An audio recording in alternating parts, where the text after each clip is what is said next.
Hai guys, perkenalkan saya Titan Ar-Ramadan nomor BP 191085-2001 dari jurusan Ilmu Hubungan Internasional. Pada kesempatan kali ini saya akan mengajak teman-teman semua untuk bersama-sama membahas salah satu sengketa dan mekanisme dalam International Court of Justice.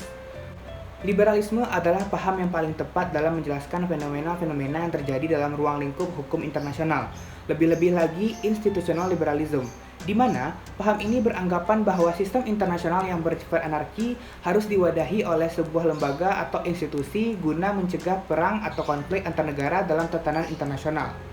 Lembaga yang dimaksudkan institutional liberalism tadi digunakan sebagai ajang mediasi agar konflik dapat diselesaikan secara damai.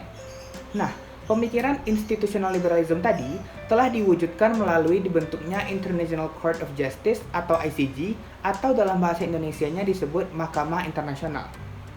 ICJ atau International Court of Justice tadi adalah sebuah badan peradilan utama di tingkat internasional. ICJ didirikan pada bulan Juni 1945 melalui piagam United Nations atau PBB, namun baru mulai beroperasi pada bulan April tahun 1946. ICJ berpusat di Den Haag, Belanda. Meskipun berpusat di Belanda, bahasa resmi ICJ bukanlah bahasa Belanda, melainkan bahasa Inggris dan bahasa Prancis.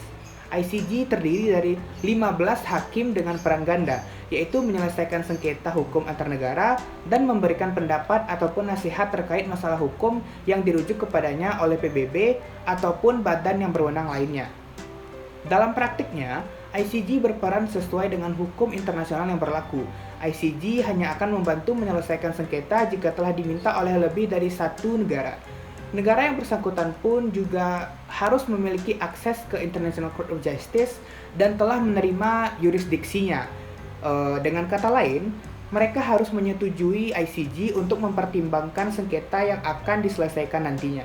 Selanjutnya saya akan membawa teman-teman untuk membahas kewajiban tentang negosiasi terkait penghentian perlombaan senjata nuklir dan perlucutan senjata nuklir yang melibatkan Kepulauan Marshall dan Inggris. Tepatnya pada tanggal 24 April tahun 2014, Republik Kepulauan Marshall mengajukan permohonan terhadap Tiongkok, Korea Selatan, Prancis, India, Israel, Pakistan, Rusia, Inggris, Irlandia Utara, dan Amerika Serikat. Kepulauan Marshall menuntut negara-negara ini dengan tuduhan mereka tidak mematuhi kewajibannya terkait penghentian perlombaan senjata nuklir. Memang benar bahwa Kepulauan Marshall mengajukan tuduhan yang sama atas negara-negara ini, namun hanya 3 di antaranya yang telah mengakui yurisdiksi wajib pengadilan sesuai dengan pasal 36 paragraf 2 statuta, yaitu negara India, Pakistan, dan Inggris. Sedangkan negara-negara lainnya didorong oleh Kepulauan Marshall untuk mendirikan yurisdiksi pengadilan baru dengan persetujuan yang sebelumnya belum pernah diberikan. Sesuai dengan pasal 36 paragraf 5 The Rules of Court, permohonan Kepulauan Marshall terhadap negara-negara ini telah dikirimkan kepada mereka namun tidak dimasukkan ke dalam general list. Dan tidak ada tindakan yang diambil dalam persidangan jika tidak ada persetujuan sidang dari negara-negara yang dituduh tadi. Berkenaan dengan kasus-kasus yang masuk ke general list, Kepulauan Marshall menuduh Inggris telah melanggar pasal 6 dari Perjanjian Non-Proliferation of Nuclear Weapons atau NPT.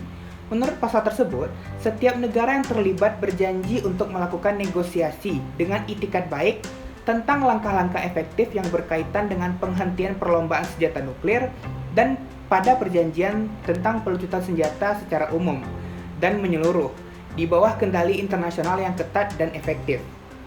Meskipun India dan Pakistan sebenarnya bukanlah bagian dari perjanjian NPT tadi, Kepulauan Marshall tetap berpendapat bahwa kewajiban tertentu yang diabadikan dalam instrumen tersebut atau NPT tadi berlaku untuk semua negara sebagai masalah hukum kebiasaan internasional, sama halnya dengan kewajiban yang diatur dengan pasal 6 NPT tadi.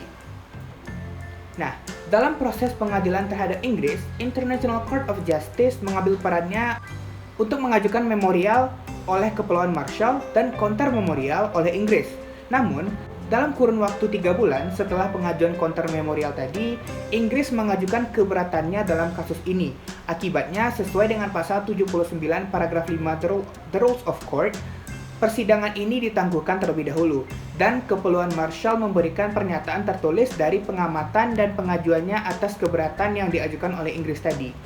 ICJ menganggap bahwa keberatan Inggris tadi didasari oleh tidak adanya sengketa antara para pihak pada saat permohonan diajukan. ICJ mencatat bahwa agar sebuah sengketa itu ada, kedua belah pihak harus memiliki pandangan yang berlawanan secara jelas mengenai kinerja ataupun non-kinerja kewajiban internasional tertentu.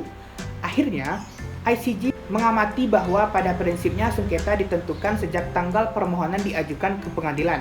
Namun, setelah memeriksa pernyataan dan perilaku pihak dalam kasus ini, ICJ menganggap bahwa Kepulauan Marshall tidak memberikan dasar untuk menciptakan sengketa dan perselisihan antara negara-negara tadi. Karena ICJ atau pengadilan tidak memiliki yurisdiksi berdasarkan pasal 36 paragraf 2 statuta, ICJ tidak dapat melanjutkan kasus ini.